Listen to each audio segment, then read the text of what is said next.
समीचीन विकल्पों का सम्यक समाधान। सुनिए परम पूज्य श्रमण श्री सुप्रभ सागर जी महाराज के मुखारबिंद से YouTube चैनल सुप्रभ उवाच पर शुभाशीष परम पूज्य श्रमणाचार्य 108 श्री विशुद्ध सागर जी महाराज। सानिध्य श्रमण सुप्रभ सागर जी महाराज, श्रमण प्रणत सागर जी महाराज।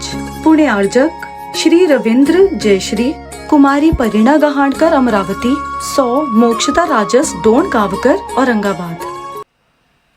ओम नमः सिद्धेभ्य। नमो रिहंताळं, नमो सिद्धाळं, नमो आयरीयाळं, नमो अज्जायाळं, नमो लोये सव्यसाहळं।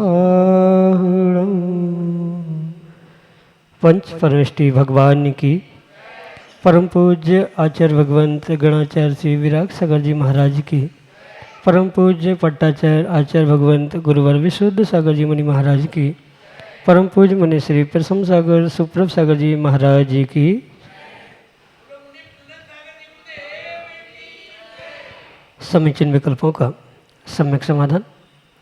सम्यक ज्ञान की वह अनूठी विधा जिसके माध्यम से हम सभी अपने मन में उठते अनेकानेक समीचीन विकल्पों का सम्यक रूप से समाधान प्राप्त करते हुए अपने ज्ञान को सम्यक ज्ञान बनाने का पुरुषार्थ करते हैं, क्योंकि सम्यक ज्ञान ही आत्मकल्याण के लिए कार्यकारी उपाय है। परम पूज्य आचार्य भगवंत गुरुवर विशुद्ध सागर जी महाराज के मंगल सभा से परम पूज्य मुनि श्री सुप्रभ सागर जी महाराज द्वारा प्रदत्त आत्मकल्याण की अनूठी विधा आप भी जुड़ने का प्रयास करें और अपना समीचीन विकल्प भेजते हुए परम पूज्य मुनि से उसका सम्यक समाधान प्राप्त करें। प्रारंभ करते हैं आज का सम्यक समाधान। और आज के पहले विकल्प के लिए श्रीमती सुनीता जैन, गढ़ाकोटा, मध्य प्रदेश से महाराज श्री के चरणों में बारंबार नमोस्तु करते हुए अपना समीचीन प्रश्न रख रहे हैं कि महाराज जी, हम अपनी आत्मा को पतित से पावन कैसे बनाएं। हमारे समीचीन विकल्प का सम्यक समाधान प्रदान करते हुए मार्गदर्शन करने की कृपा करें। नमोस्तु महाराज जी, नमोस्तु। ओम नमः सिद्धम। परम पूज्य आचार्य भगवान गुरुवर विशुद्ध सागर जी महाराज की, परम पूज्य श्रमण मुनि प्रसम सागर जी महाराज की,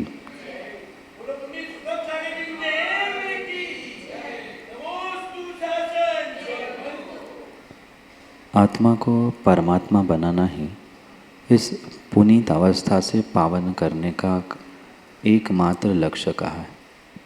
और उस लक्ष्य की प्राप्ति के लिए कहीं न कहीं अपने बहिरात्मपने को यानी मिथ्यात्व को छोड़ना ये बहुत आवश्यक है। जब तक तत्वों के श्रद्धान रूप आत्म तत्व के निर्णय रूप सम्यक दर्शन की प्राप्ति जीव नहीं कर पाता, तब तक किसी भी प्रकार से उसका पतित अवस्था से या इस बहिरात्मा अवस्था से निकलना संभव नहीं हो सकता। इसके लिए आचार्य भगवंतों ने जो क्रम कहा है बहिरात्मा, अंतरात्मा और परमात्मा के रूप में, तो यही एक स्टेप बाय स्टेप श्रृंखला व्यक्ति को समझने की आवश्यकता है। मिथ्यात्व, राग, कषाय, असंयम, पाप आदि जो अनेक कारण आत्मा को पतित बना रहे हैं, बहिरात्मा बना रहे हैं, उससे सम्यक दर्शन के साथ साथ उसे अंतरात्मा बनाना होगा। और अंतरात्मा ही समय पाके पुनः तपस्या, चारित्र आदि को प्राप्त कर परमात्मा बनने की संभावना है। और परमात्मा बनना ही अपने आत्मा को पावन करना है।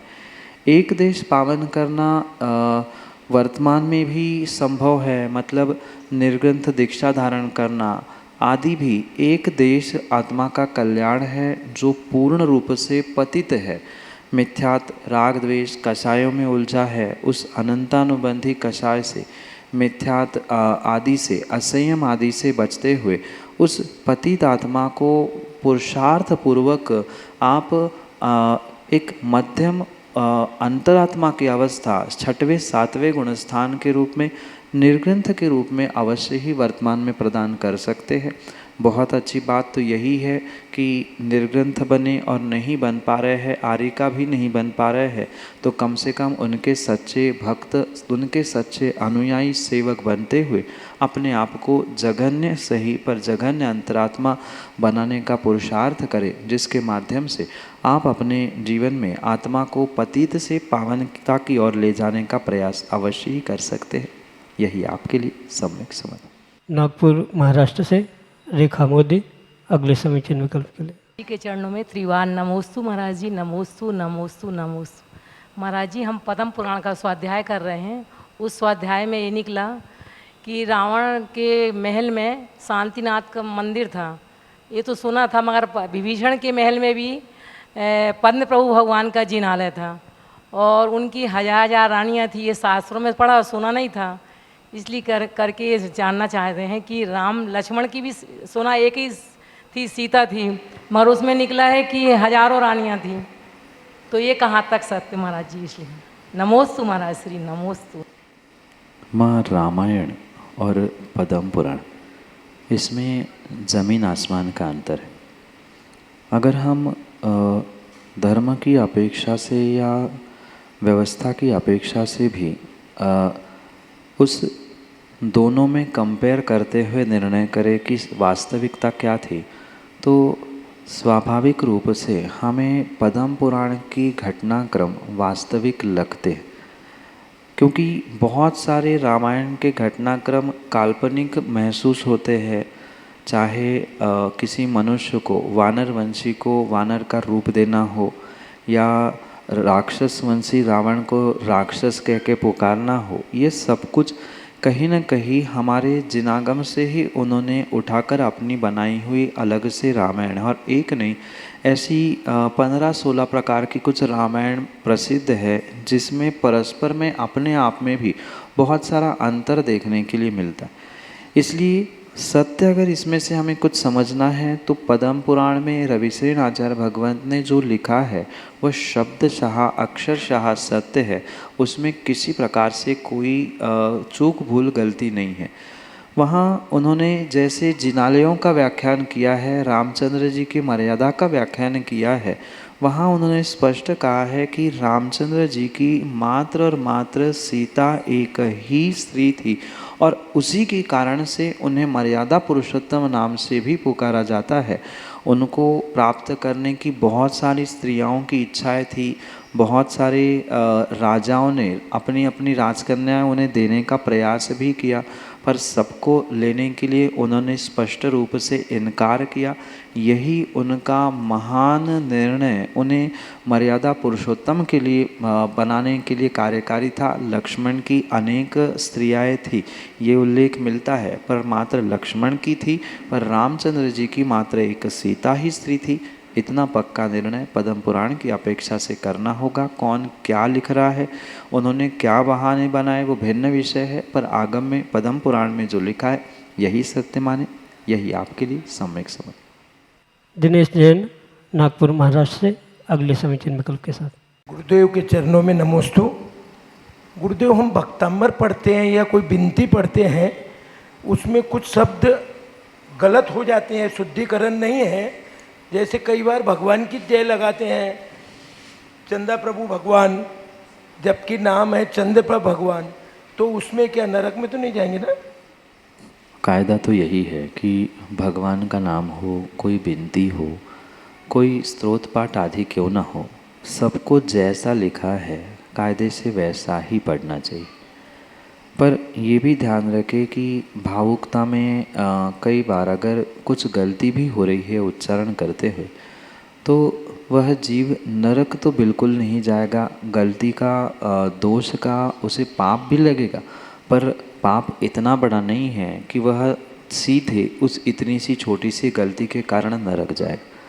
स्वाभाविक सी बात है, जो जैसा लिखा है वैसा नहीं लिखेंगे, गलत उच्चारण होगा, गलत पढ़ेंगे, तो ज्ञान के संबंधी में दोष तो हमें लग रहा है। मतलब जो ज्ञानावरणी दर्शनावरणी रूप कर्म कहे जाते हैं, उन कर्मों का तो आश्रयबंध आपको हो जाएगा। गलत उच्चारण किया, सब में ज्ञान में दोष लग सकते हैं। ज्ञानावरणी दर्शनावरणी कर्म आपको प्राप्त हो सकते हैं, पर चूँकि श्रद्धापूर्वक विश्वासपूर्वक कार्य किया है तो वह श्रद्धा विश्वास का भी और शुभ कार्य किया है उसका भी पुण्य लगने की बिल्कुल बिल्कुल संभावना है। इसलिए ये विकल्प ना करे कि हमें नरक जाना पड़ेगा, हाँ, पर प्रयास यही करे कि भावुकता में आकर गलत ना पड़े, चाहे भक्तामर स्तोत्र हो या अन्य कोई विनती हो जो आपको पढ़ा सकता है, ऐसे ज्ञानी श्रावकों से, साधुओं से उसे उच्चारित कराने का प्रयास करे। जहाँ गलती हो रही है उसे सुधारने का प्रयास करें। जान जान के गलती करना ये उचित नहीं है। जब हमें समझ में आ रहा है कि उच्चारण करते में हमसे गलती हो रही है, भूल हो रही, तो उस गलती को सुधारने का अवश्य ही प्रयास करें और जितना संभव है उसको सुधार कर ही पढ़ने का पुरुषार्थ करें, जिसके माध्यम से कर्मों की निर्जरा भी हो। अन्यथा एक तरफ आपकी कर्मों की निर्जरा जयकारा, विनती, स्तोत्रपाठ आदि से हो रही है और दूसरी तरफ गलत पढ़ने से, गलत उच्चारण करने से, शब्द सही नहीं बोलने के कारण से कर्म बंध भी हो रहा है। तो ये साधन सभी निर्जरा के हैं। तो अधिक से अधिक निर्जरा करने के लिए जो जैसा स्पष्ट लिखा है वैसा ही उसका उच्चारण करने का प्रयास करें। नहीं बन रहा है तो किसी से सीख कर उसको पढ़ने का प्रयास करें। भावुकता में कोई कार्य करते हुए पाप का आश्रय, दोषों का पुरुषार्थ ना करें। भले ही नरक नहीं सही, पर वर्तमान में कुछ अंशों में उसका प्रभाव तो अवश्य ही पड़ता है। यही आपके लिए सम्यक समझ। रश्मि देवल से, नागपुर महाराष्ट्र से अगले समीचीन विकल्प के लिए। गुरुदेव के पावन क्षणों में मेरा और मेरे परिवार का अनंतों बार नमोस्तु नमोस्तु नमोस्तु गुरुदेव। गुरुदेव, केवल ज्ञान सिद्धालय की जो ऊर्जा है और ब्रह्मांड की जो पवित्र ऊर्जा है, इसमें क्या अंतर है और उससे हम अपना प्रोटेक्शन जो भी है वो कैसे बना सकते हैं? नमोस्तु गुरुदेव। सिद्धालय की ऊर्जा जो अनंत है तो, और ये ब्रह्मांड की तो वो बहुत ये होता है उसमें। और श्रद्धा अपनी तो जैन धर्म के ऊपर है ही, लेकिन जो ब्रह्मांड है तो उसका अंतर मैं जानना चाहती हूँ। नमोस्तु गुरुदेव, नमोस्तु। माँ, केवल ज्ञान और ऊर्जा, इसमें बहुत अंतर है। जो कोई जीव साधना के चारित्र के फल रूप ब्रह्मांड को, चराचर को एक साथ एक ही समय में जानने की शक्ति जो प्राप्त करता है, उस स्पष्ट निर्मल असहाय ज्ञान को केवल ज्ञान कहा जाता है, जिसे हम इंग्लिश में ओनली नॉलेज के रूप में भी कह सकते हैं। कैवल्य, मात्र एक ही ज्ञान होता है, अन्य कोई ज्ञान वहाँ पे होते नहीं। तो उस केवल ज्ञान से किसी भी प्रकार से अन्य स्थानों की ऊर्जा कंपेयर नहीं की जा सकती। केवल ज्ञान अपने आप में बहुत बड़ा ज्ञान है और ज्ञान एक विषय अलग है और ऊर्जा एक विषय अलग है। हाँ, केवल ज्ञान को प्राप्त करने वाले जीवों की ऊर्जा और ब्रह्मांड की ऊर्जा, सिद्धालय की ऊर्जा, इनमें तो कंपैरिजन हो सकती है, पर केवल ज्ञान विषय वस्तु ही अलग है और ब्रह्मांड की या सिद्धालय की ऊर्जा अलग ही है।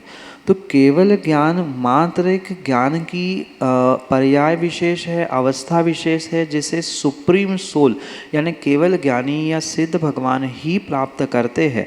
और शायद उसी के कारण से उन सिद्धों की, केवलियों की जो विशेष वर्गणा या विशेष फ्रिक्वेंसी, जिसे ऊर्जा भी आप कह सकते हैं, ये कुछ विशेष हटकर हुआ करती है।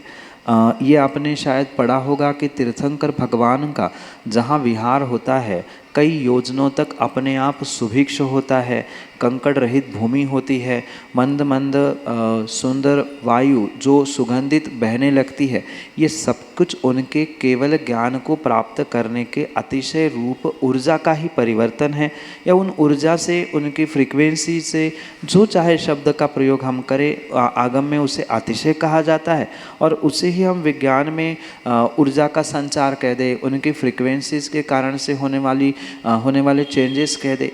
तो ये बात हमें केवल ज्ञान की अपेक्षा से समझनी होगी और इसी कारण से वे केवल ज्ञान को प्राप्त करके सिद्धालय में जाते हैं। नेक्स्ट स्टेज केवल ज्ञान के बाद सिद्धालय को प्राप्त करना है और केवल ज्ञान के साथ उन जीवों को ये विशेष ऊर्जा जो प्राप्त होती है, ऑब्वियस है कि चारित्र की पूर्णता वहाँ होगी, ज्ञान की पूर्णता होगी और मोक्ष जो सिद्धालय का स्थान है, वहाँ भी अपने आप उन एक नहीं ऐसे अनंत जीव वहाँ विराजते हैं। तो वहाँ भी उस ऊर्जा का बहुत बड़ा एक कैचिंग पावर कह दे या उन्हें ग्रहण करने का पुरुषार्थ हम ध्यान आदि के माध्यम से कर सकते हैं।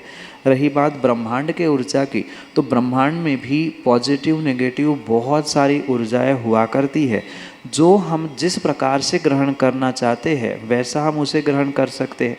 अगर हमारे मन वचन काय में कोई निगेटिविटी है तो हम निगेटिव ऊर्जा ब्रह्मांड से ग्रहण करते हैं, और वही जब सकारात्मकता होती है ध्यान या अन्य साधनों से हम उस पॉजिटिव एनर्जी को ग्रहण करने का प्रयास करते हैं तो वहाँ हमें अवश्य ही सकारात्मक बहुत बड़ी ऊर्जा प्राप्त होने की संभावना है।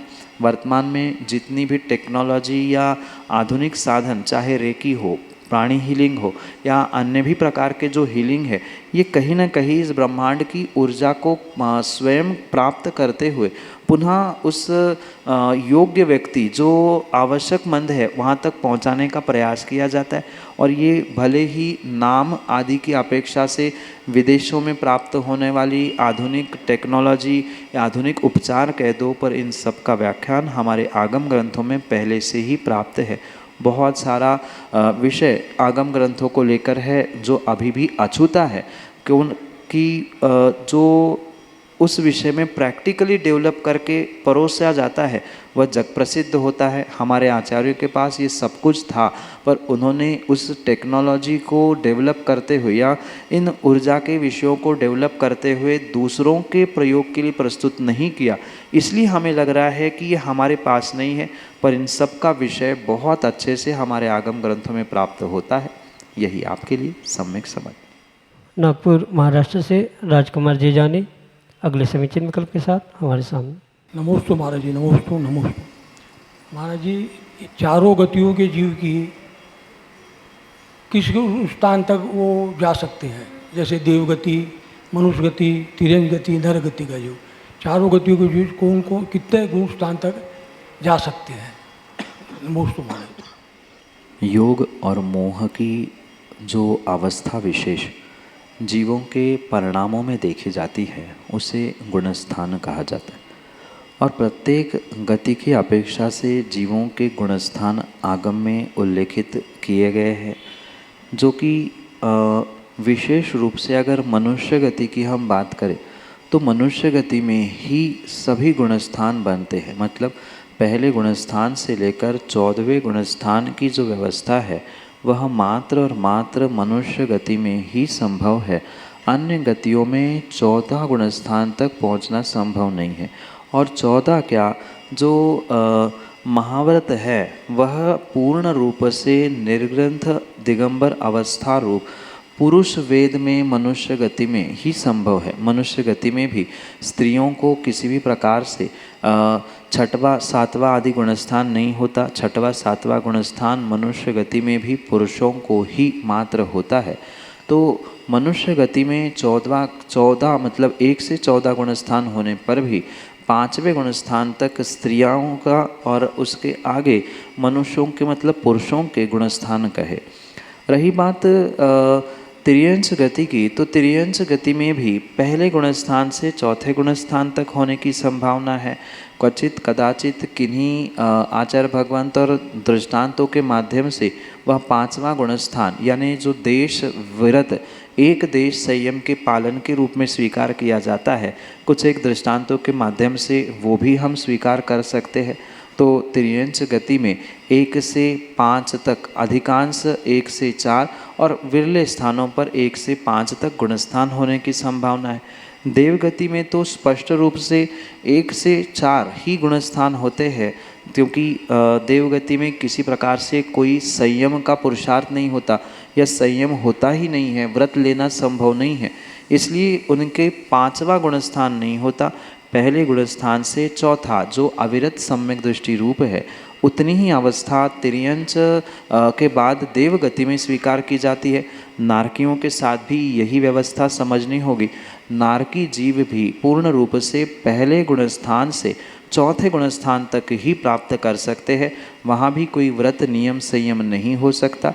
यही गुणस्थान की अवस्था विशेष गतियों की अपेक्षा से आपके लिए सम्यक समाधान से। समीचीन विकल्पों का सम्यक समाधान। सुनिए परम पूज्य श्रमण श्री सुप्रभ सागर जी महाराज के मुखारविंद से YouTube चैनल सुप्रभ उवाच पर शुभाशीष परम पूज्य श्रमणाचार्य 108 श्री विशुद्ध सागर जी महाराज। सानिध्य श्रमण सुप्रभ सागर जी महाराज, श्रमण प्रणत सागर जी महाराज। पुणे आर्जक श्री रविंद्र जयश्री, कुमारी परिणा गहाणकर अमरावती, 100 मोक्षता राजस डोण गावकर औरंगाबाद।